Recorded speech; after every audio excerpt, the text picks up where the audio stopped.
Hi, this is Trinisha Cottrell, and today I wanted to talk about moratorium. So, let me start by not being that person that just says a word and assumes everyone knows what it means. So, moratorium is just a state of forbearance. In other words, when forbearance isn't used for bills or something like that, it's usually used meaning postponing. So, a lot this week I've been talking a lot about the waiting season and what it means to be waiting and how you can wait patiently for God. And I know I've been talking about being a joyful server and making sure that you are waiting with a smile and you're serving with a smile and you're giving with a smile. You're not just giving in angst in a way where you just feel like, oh my gosh, I have to have this right now. You're waiting for God, and God's time is always on time. So earlier today, I was reading Galatians chapter 5, and I ended up getting to this part that says something. Well, I wrote it down because I did not want to forget. And it's like parts of the Bible that I'll read, and it'll really be, I'll feel it in my spirit. And it's like this part I just kept reading over and over and over again. Like I heard it the first time, then I felt it the second time. Then the third time, it was like in my spirit, like I felt something in my spirit. And it was just like, this is what I've been looking the answer I've been looking for, kind of in a way. And so it's true that when you pray and you're reading the Bible and you're spending your time talking to God, God will give you the answers that you need. Sometimes you might be, and for me earlier, I had one of the answers that I needed and I wasn't even searching for it. It's like I prayed, and then the next thing that came up on YouTube, or I listened to a lot of inspirational stuff and sermons and things like that. So the sermon comes on, and it's literally talking to exactly what I just prayed to God about. And the first thing that it said something, but the title was something that I was like, oh, this doesn't apply to me at all. I know it's just going to be like fixing things or something like that, because it was about like fix some kind of way to fix things or something like that. And it really, literally, the first thing that he said was the answer to my prayer. And then he just went on elaborating and talking about different things, but it was different ways. It made me look at the things that have been heavy on my heart in a different way. Instead of me thinking, oh, it's just not fair, it really made me think like life isn't fair. That's life. Things are going to happen that are and are not fair. We might not even understand the reasons why right at that moment. And it's not for us to always understand everything. Not every person is going to want to be your friend. Not every job is going to want to hire you. Not every person is going to like you. And that's just life. It's not that someone's being cruel because they don't want to hire you for a job. Sometimes your credentials don't fit, or God has something better for you, or both. Sometimes you might want to keep a friendship that's 15 years, but your friend might not be able to go with you to the next level. Sometimes you might like a person, but just because you like them doesn't mean they're good for you. Doesn't mean that they will allow you to be at your full potential. It doesn't mean that they will be able to support you. If God is allowing me to change the world, I can't have just any person be with me. I need to have the right person be with me, the person that God wants to be in my life to be with me, not just any regular random Joe Smo. Like I really, really would need someone who really values me and wouldn't feel like I have to dim my light to make them feel comfortable. It would really have to be a special person. And God, you got this, God, because don't let me pick because you know how that's gonna go. So, anyways, I wrote this note. So I wrote this note, and it was Galatians 5, verse 5 and 6b. And I also wrote verse 13 BC because, like I always say, I'm like a preacher at heart or something, because I'll be on these videos and I'll be like, God, just use me whatever way you need to use me. And I'll start talking, and the next thing you know, it's like I'll get like a revelation or something, or an epiphany, or I'll feel something in my spirit. And then I'll start talking about something that it has something to do with the message, but I didn't know that it was something that I was even gonna say, or that even occurred to me in that way. It's like it just shed a light on me, like instant, like right at that moment. it's like it revealed itself to me in some kind of way or something. I don't know how to explain it, but stuff like that happens all the time, and I'll just be like, this is just like a regular thing. Like no, but it's a lesson in it, you know?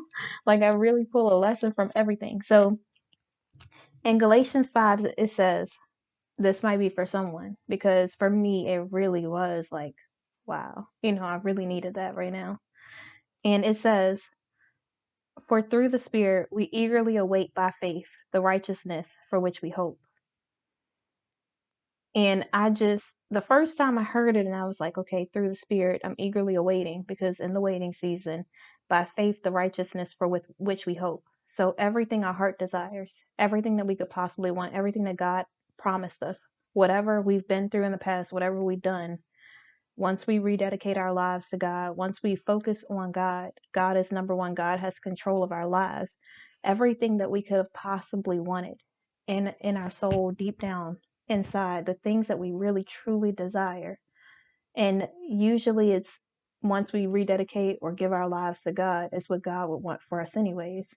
So God gives us exactly what it is that we were looking for.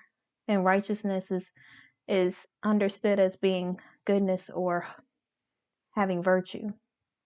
And another way to think of it is just being like a blessing. Something that is all good, all goodness, if that makes any sense. And so when I think about focusing on God, and even though I'm in a waiting season, knowing that by faith everything is going to work out is really good to hear. It's really good to reiterate it because when you're in your waiting season, when you're waiting for like the business, like things to happen within the business or, you know, new connections that you have in your life or anything else. And I should stop saying anything else and just say relationships, whatever it is, because, it's going to happen when God wants it to happen, everything in every area of my life. And it's just one of those things that's just it's really good to have some sort of hope when you are waiting because it's not always easy. Some people try to make it seem like, oh, yeah, well, you get to do this, this, and this. I enjoy doing all of the things that I get to do right at this moment. And sometimes while I'm waiting, it does feel like hope deferred. And I know it sounds like crazy to say that when I'm religious and Christian and everything else, but it really does feel that way. And sometimes it's like, okay, any day now, but you have to remember to be gracious and you have to remember to patiently wait. The best things happen through patience. When you are rushing, you allow the adversary an avenue to be able to perpetrate and to persistently persecute your purpose. I don't know why I threw all those P's in there, but that happened.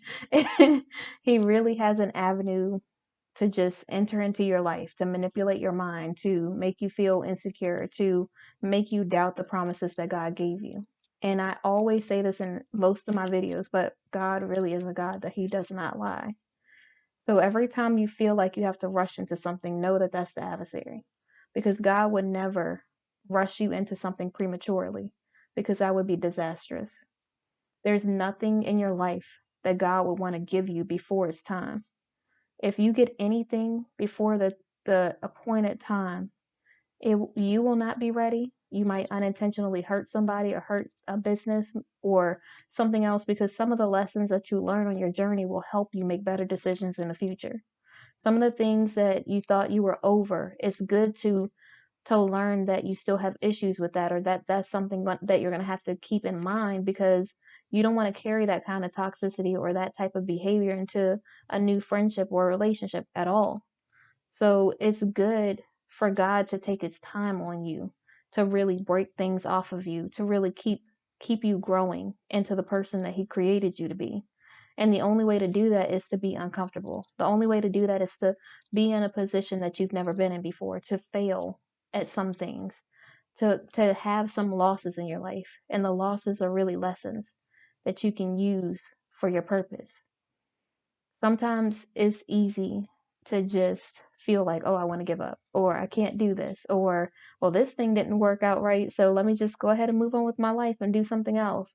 It's so easy to throw a whole job, a whole friendship, a whole person away because we want things to be a certain type of way. But that's not always the answer to everything. Sometimes you really have to look, and I'm saying this for me, I always have to look within myself to see what it is that I could have done better in that moment, and not to harp on it and not to beat myself down or make myself feel badly about decisions that I've made in the past, but to be aware, be self-aware of the decisions that I'm making and how it can affect other people in my life, and making sure that I'm trying to be a better person, regardless of how I act or behave or what mistakes I make. But my main goal and mission is to be doing the best that I can. And that's really all I can do, regardless of what happens around me in that moment or afterwards. As long as I'm doing the best that I can and I am being patient and I'm leading with love and kindness, I'm doing everything I'm supposed to do. It's easy to just, for me, it's really easy for me to beat myself up and to be like, why didn't you do it this way? Why didn't you say this in this moment? Someone's totally going to take advantage of you because you didn't say anything when you wanted to, or whatever else. But people don't say something that they want to say all the time. There are speeches and things that people do. They'll say a speech somewhere and they're like, oh man, I wish I could have said this too. Or there will be something somewhere, someone will write a letter and they'll say, oh, I should have said this too. You will have a conversation or face to face with someone and you will want to say something else that you missed, or something that could have been, that you could have said better. Every time you live life, there's going to be something that you can do better. But the goal is to not beat yourself up about it, to acknowledge your flaws, to work on being a better person, to really acknowledge that and be self-aware. Don't just put the blame on someone else. Don't just act as if it's all someone else's fault that you didn't get this job or have this friendship or this relationship. Sometimes that's just life. It's just a lesson that you have to learn. It's not that you did anything wrong. It's not that something's wrong with you. It really is just that it's a learning opportunity. It's another way for you to learn a lesson, for you to grow and expand in an area that you didn't even know you needed to grow or learn in. It's another way for God to be able to use you and show you that even though you might be rejected from this job or this friendship or this person, that doesn't mean that He rejects you. He accepted you before anyone else did. And so anything that you do, as long as you are doing the best that you can and you acknowledge your flaws, you repent, He's accepting you. He has grace and mercy for you. He's got it there waiting for you to just be ready to just give your life to Him. Just really live your life by Him, to follow His lead. And in order for you to do that, you have to let go of the guilt. You have to let go of the control. You have to let go of the what if scenarios. And you have to start thinking, even if I don't get this job, even if I don't get to be friends with this person for the rest of my life, even if I don't get a partner, I still choose to follow you. And I know some people, I feel it in my spirit, will probably say, well, what's the use of praying if I'm not going to get what I want, if I'm not going to get the guy that I want, or whatever else? It's not about you getting everything that you want. It's about you getting what God wants for you in your life. And I promise you that God knows better than what you know. So you might think that this job might be beneficial for you, but it will ruin you. It will ruin you psychologically. It'll take all of your time away from the time that you get to spend with your family members or friends who might not be here that long. It will take time away from the things that you enjoy doing, like maybe you like dancing and you can't go to your dance class on Saturdays because every Saturday you have to go into the office or you have to work an extra shift exactly the same time that your dance class is. And that's the thing that gives you peace in your life, that allows you to decompress and de-stress and really just take that time away to be a better person to the people around you. Sometimes we don't understand why God would take things out of our life or make things go a different way than what we wanted it to, the different way that what we would have imagined it going. But that doesn't mean that God isn't looking out for our best interests. That just means that we only understand it from a worldly view. We understand it from a person view. We don't understand it from God's view. And for me, I I thank God every day for all of the things in the past, like the jobs that I didn't get, for whatever reason. And I don't mean I didn't get like someone said, oh, we're going another way.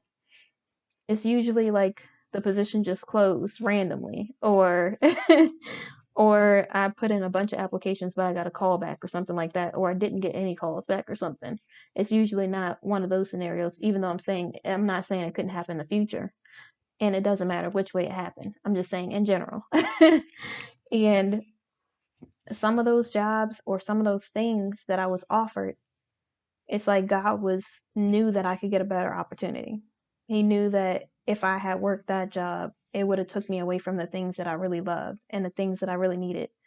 One of the positions that God allowed me to be in my life allowed me to be able to drop off and pick up my daughter every day from school. It allowed me to be able to do stuff for my grandparents and my family members and friends who needed me. It allowed me to be available to them or to like clients with life coaching or do business stuff that helps inspire other women or speaking to other women, having conversations, doing my book. Like if I had worked one of the jobs that I had applied for, who knows if I would have been able to do all of those things. Time is so precious. And I could sit there and pretend like, oh my gosh, I can't believe I didn't get one of these jobs, but God really knew better than what I knew at that moment. And it might seem or look better, but it doesn't mean that it would have been better for me. It just means that that's just an image. It's nothing compared to God. Just because it's a fantasy doesn't mean it's real life. Just like when there's a friendship. I can have a friendship and I'm like, I don't understand why, I'm always alone, all in one. And all of these people have like tens of 20 of thousands of people that are their friends, but it's just me and I have like a few people in my life or whatever else. And at the beginning, like a long time ago, I used to just feel like, oh, I just wanted to be crowded, like around a lot of people, even though I was an introvert. I just felt like I just want to be, around a bunch of people all the time. But honestly, the moments that I was in a crowd of people, I felt the loneliness. I felt the loneliest. I didn't just feel alone, I felt lonely. I felt like there was people surrounding me, but I really had nobody, if that makes any sense. And so for me now that I'm alone, I have God and I have really good friends. I don't have, thank God for my friends. And I hope and pray that our relationship remains the way that it is and it continues to grow and expand and become better. And we continue to be a good friend to each other throughout our entire life. That's what I pray and hope for. And I just, I can't imagine if God would have given me the friends that I thought that I needed or the people that I thought that I needed in my life, I might not be the person that I am. I might be still stuck in doing things that society does and being in a toxic relationship or just being in those type of situations just because that's what's normal. That's what everyone else is doing. And I would have never even thought to imagine to have the things that God truly desired for my life. I would have just been thinking, this is the best that it is. Like, this is the best that it gets, you know? And I feel that way about relationships as well. Even though I'm not in any relationship and I've never been in a healthy relationship, I still feel like any person that God has removed out of my life or that doesn't adhere to my standards. And I say adhere, and I feel like I really need to find another word to put there. But any person who's not willing to, who doesn't feel like I deserve my standards, or they feel like I don't deserve to be treated the right way, doesn't deserve to be a part of my life. And God there might have been people in my life that I was like, oh, I really would love to be with this person. And God is like, no, this is not the one. This is not, you cannot be with this person. And maybe you don't understand why. Maybe you really feel like, oh my gosh, but they look like a tall glass of chocolate milk, or I don't know, like a nice chocolate bar. I don't know, like I was going to say something else, but that might be too obvious. And so I'm not going to say that, but but they could look really, really good. They could be handsome, they could be charming, smart, I mean, patient, understanding, I mean, a hard worker.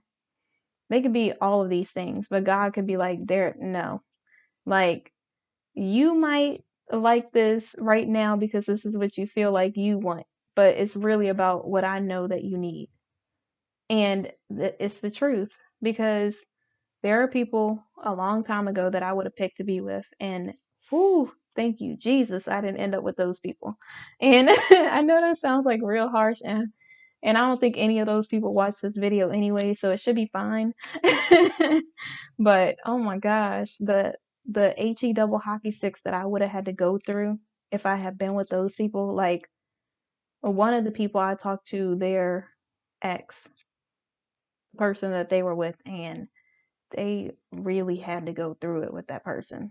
Like, I was just thanking God, like on my knees thanking God, like you don't even understand. Because really, it's one of those 2020 moments. Like in hindsight, I really, I really got to take a look at different scenarios like that. Like there was, I, I'm gonna be too ashamed to tell this story, so I probably won't tell that one. But like a real long time ago, there was this guy who was just he I was gonna say the bee's knees, but no, he wasn't the bee's knees. He was just attractive, and he just had that kind of personality that I used to be into.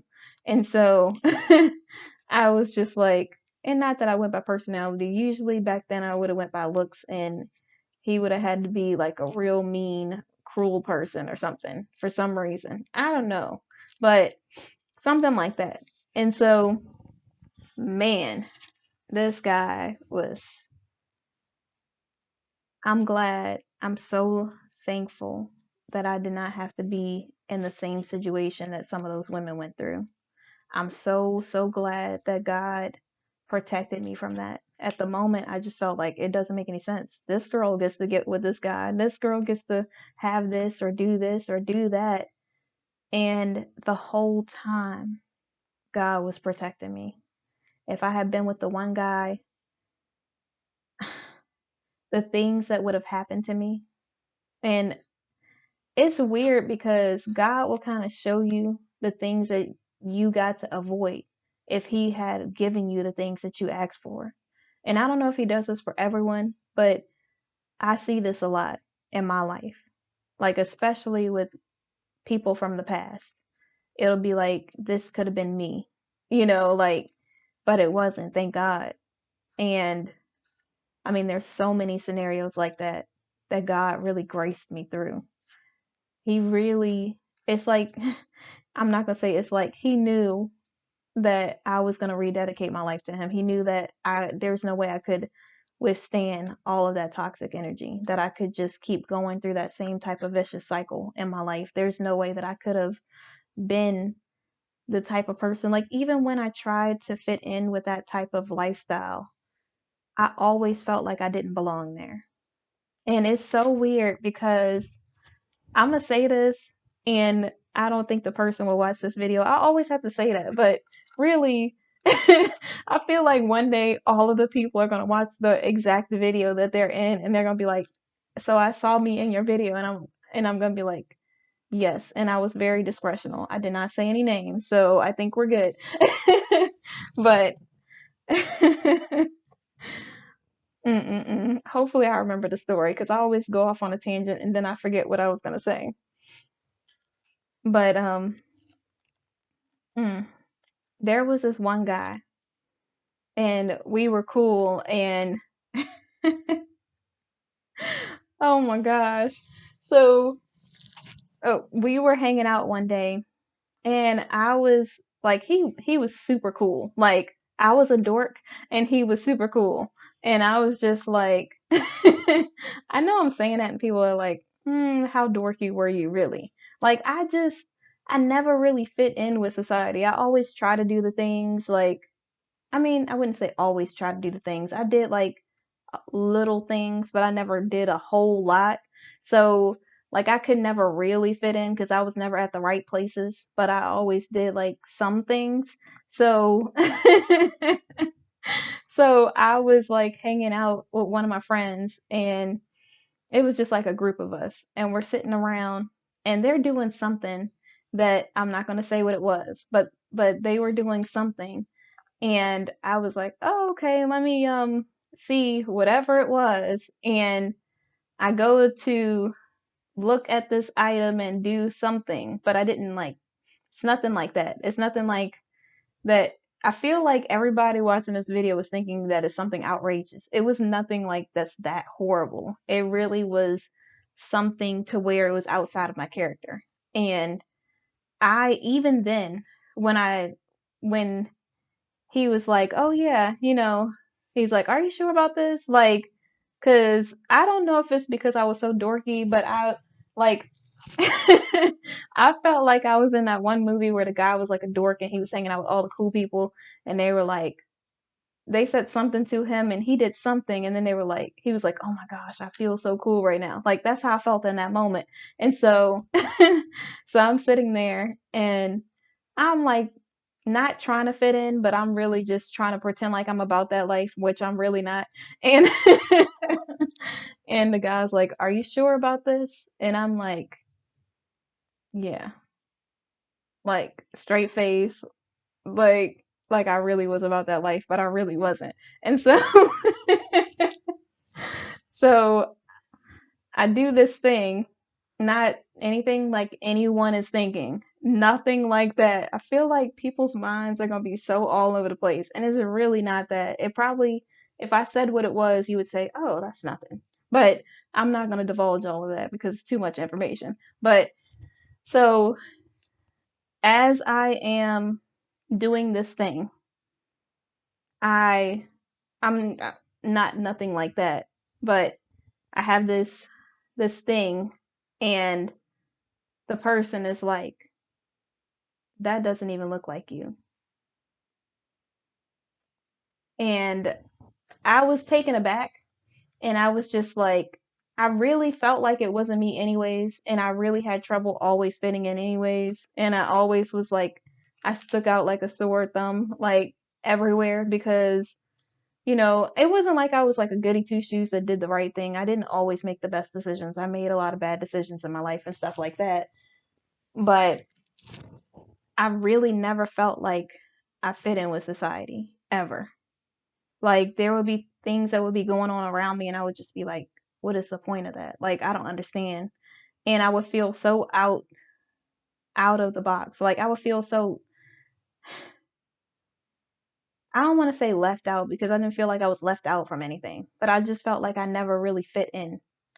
So when things would be happening around me, people would be doing crazy stuff or doing certain things, I would just be like, that doesn't make any sense to me. Like, I don't understand why anybody would want to do that. And they would just be like, "Oh yeah, and the whole group would be doing it, and I would just be like, probably not gonna do this, but yeah, I probably sounded like a goody two shoes or something. But really, I never fit in doing stuff like that ever. Like, ever. I always was the person who just, I was quiet, to myself or whatever else. I just never really fit in with society anyways. So when I decided to rededicate my life to God, it wasn't like I was missing out on a whole bunch of stuff, because I was never doing any of the other stuff anyways. I was never in all of these places doing all of these crazy things. I was really trying to do the best that I could as a person. I just didn't have any sense of direction. And so so I don't know what's going on with my ponytail, but it's just one of those things. This is just going to be what it is today. But yeah, when that person said, "That doesn't even look like you," and I really respected this person. I feel like if it was just like a random person who didn't matter, I would have just been like, whatever. But I was just like, I never really fit in anyway. So when they said it, it was just like, dang, it really isn't me, if that makes any sense. So I was just kind of like, yeah, I just can't. I don't know. It's different when someone who's about that life tells you that you're not about that life, that type of life. And you know that you're not about that type of life. And so when they tell you, you already feel like you don't fit in and you know that you're not supposed to be there anyway. So it's kind of like, yeah, let me go because obviously I'm not supposed to be here. Like, what am I doing, really? you know? So it just was a big eye opener for me. And I would say, like, that was the moment that I rededicated my life to God, but it really was like a journey for me. It really took some time and it took a lot of different things happening in my life for me to find my way back to God. And I mean, it would be an easy story if it was just like, oh, that one person said it and you were just like, oh no, I don't belong here. Let me just go ahead and rededicate my life to God. No, I I chose to make a few other bad decisions. And then after I made those horrible decisions, then I ended up in the long relationship. And then once I was always trying to do better, but I just had no sense of direction. So I was really just falling in with the world, if that makes any sense. And so when I finally hit rock bottom, and I say rock bottom, what's rock bottom for me is not rock bottom for everyone because different people have different things that they go through in life that is like their turning point or their vantage point or their wake up point in their life. The point in their life where things turn around for the better or they start to go on a different trajectory. They start to really consider the things that they're doing and really acknowledge their flaws or like really look within to figure out what it is that they need to do better. And that was the moment that I really was like, wow, what am I really doing? Like it really hit me when I broke up with the ex and I knew I wanted to do better, but it was like certain things, like I kept feeling things and I was just like, but it feels like I have to stay here. Like I don't understand why I feel like I need better right now. Like I couldn't understand what was happening. And so it was like bad things kept happening back to back to back. And I was really trying to do better and be a better person. And I was just like, I don't understand why this is happening. Like, I'm trying to be a good person. I'm doing this, I'm doing that. Like, what else could I possibly do? And I prayed one night for God to give me answers to something that had been like really, really heavy on my mind and my soul. It really was affecting me. And when God gave me the answers that I needed, it was like a big wake up call. Like, oh my gosh, this whole time I really felt like this was the best that I could have. And this was everything that I could do in my life. Like, this is it. This is, every person that I see for the most part is miserable. Every person just settles for this person. Every person complains about the person that they're with. So obviously, you're supposed to be miserable in a relationship. I don't know why I thought like that, but I really felt like that was just the best that it was. And everyone just needed to be miserable being with someone. And there's nothing better that you could do. And this is just these toxic traits of just constantly putting people down or disrespecting each other or being in a perpetual cycle of desolation. It really felt like this is just what life is. And I'm not saying life is always great or life is always bad. I'm just saying I just felt like that was the best that life had to offer. And so when I said that, because I was in my weakest point, because I was at my breaking point, because I really felt like I had tried everything else. I really was like turned to God because I always like went to church when I was growing up and stuff like that. And I knew that God would always be there. I just didn't know that I had been that far away from God, if that makes any sense. And I really felt like, I know, I was the type of person that was like, oh yeah, I pray occasionally. I go to church every once in a while, or something like that. And I went to church, I was in the choir or whatever else I did when I was growing up and stuff like that.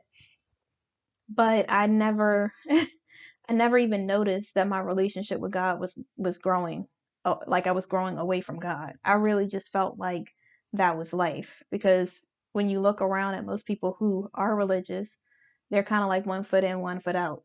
So I just felt like that was what was normal. I didn't know that there was any strain on our relationship, that I just wasn't all in. I really felt like this is just what it was. And so when I was in that moment, that breaking point, when I really felt like I had nowhere else to turn, when I just really felt like, what am I doing in my life? And I prayed, like I never prayed in my life. I was so devastated and so broken and so, I mean, when I say weak, please don't take that offensively or make it seem as if it's something as if it's not, but I felt the weakest I have ever felt in my entire life. Like there was nothing left in me. Like there was nowhere else I could turn. There was nothing else I could do. There was nothing else. Like I had tried everything. And it's like God heard me in my weakest point. He heard me need him. And he really heard me need him. And he heard my cries, and he knew that I was ready. Like I just wasn't saying, "Oh yeah, God, get me out of this one thing and I'll just go ahead and be the best person ever." Like it wasn't like that. I really felt like at my wit's end. Like I didn't know what else to do. And God spoke to me. That was like the first time I really heard God. Like I had been like praying occasionally and stuff like that, and things had happened in my life that God graced me through. I didn't even know I was in danger sometimes, and God was like seeing me through and allow me to escape all of these things that should have affected me or had gotten me. And when I heard him speak to me and he said, "I never intended for you to have to go through this. I had so much better for you." Now, that really makes you look at yourself in the mirror, because had I known that I could have avoided it or that there was better, I would have been more hopeful. I would have been looking for better. I would have been doing better. But I really felt like this was it. Like, there's nothing better out there. And there's this part in the Bible that says something like, when you when you are at your weakest point, I don't think it says your weakest point, but it's something along those lines. It says that God hears your cries and he comes to you to help you, to pull you through it. And that's exactly what happened in that moment. He really did help pick me up out of that position that I was in. He helped pick me up out of that moment and really tell me that everything was going to be okay. And I had been listening to I had listened to one sermon, I think. And I don't think I had started reading the Bible. I don't know yet if I had been reading the Bible, but I was praying more than I usually did. And I had listened to like one sermon. And no, I don't think I had listened to a sermon yet. I had been listening to something that was motivational, I think that day. No, I hadn't listened to motivation either yet. I literally was at the very beginning, and God told me that, and the very next day I listened to a sermon. I read like, I don't think it was 3 days later. I just kept on listening to motivational stuff. I kept on thinking about ways to improve myself. I really just did a whole lot of work. I didn't When I first rededicated my life to God, I wasn't like doing the blame game and pointing the finger at anyone else like, this is the way that I grew up. This is this person's fault. Like, I really did acknowledge everything and just say, I chose to be here. This is what I did in my life to get here. This is the decisions that I've made that have allowed me to be in this position in my life. I did this. I said that. I really took the mirror and held it up at myself and really looked within to figure out what it is that I needed to fix. I didn't want to play the blame game. I didn't want to make it a everybody thing. I really wanted it to make it about God. I really want to change. I don't want anyone else's behavior or actions to determine the type of person that I am. I want to be who I am regardless of anyone else. And when I called on God, it's like the algorithm in YouTube videos, the messages that I would see, the radio station, like I immediately, I don't think it was that month. I think it was, I don't know if it was 3 months or 6 months later. I know it sounds like a long time, but he was slowly like working these things out of me and slowly turning me into a better person. It wasn't just an overnight thing. I really had to put effort into it. I really had to be loving and kind to people who didn't even deserve it. I had to I had to apologize for my behavior in certain situations when it was both of us that messed up. I had to really be the bigger person in a lot of different scenarios, which was not easy. I really had to, I had to, regardless of what anyone else did, like I had to be obedient. God would be like, give this person such and such, or do this for this person. And I would have to be obedient over and over and over again. And the more obedient I was, it was like the more that God trusted me with. And the next thing I know, I don't even remember when I started listening to sermons all day or listening to inspirational stuff all day or reading books and or listening to audiobooks while I'm working or whatever else it is. Like I don't even remember when that started. It's almost like everything that I needed, God just put right there where like in front of me, like you ask for my help, I'm going to give you everything at my disposal. Like anything that I possibly have that could help you in this moment is what I'm going to give to you. And he really did. And I would like to say that it was because I did the work, but no, it's because I called on God. If it was not for God, I would not be here right now. Like, I don't think I could have made it through the breakup without God. I don't think that I could have built myself back up without God. I don't think that I could have started the business without God. I don't think I could have stayed in this house without God. I don't think that everything that I am, everything that I do, everything that I am becoming is all God. Like, I promise you. Sometimes I'm doing these videos, and like I said, I don't even remember saying half of the stuff. I literally pray that God uses me as a vessel, and I leave it to God. Whatever happens in the videos, I don't say it to be offensive or to like, make myself look like I'm in the perfect light or anything like that. I want to be used in any way that God can use me so that I can help other people. That's my purpose of being here. I am here so I can change the world. I'm going to change perspectives. I'm going to change the way that women and men treat each other. I'm going to change the way that we lower our standards for things. I'm going to change the fact that it's abnormal for men to say no. I'm going to change the fact that we have to make it seem like something's wrong with a man because he wants to be religious. Like, I don't think anything's wrong with that. I think that every person has a right to their standards. They have a right to wait if they want to wait. They have a right to do whatever it is that they need to do in their life by God. I really feel like it's because it's because we don't acknowledge ourselves. We don't, it's easy to point the blame at all these other people and allow that to stop us from growing, but that's the adversary. He wants us to stop so that we can't be the person who's living in their purpose, who God is using. And God can't use you if you're not willing to be uncomfortable. If you're not willing to acknowledge the things that you do and to really grow and allow him to break some of those things off of you, you're not going to be able to go to the next level.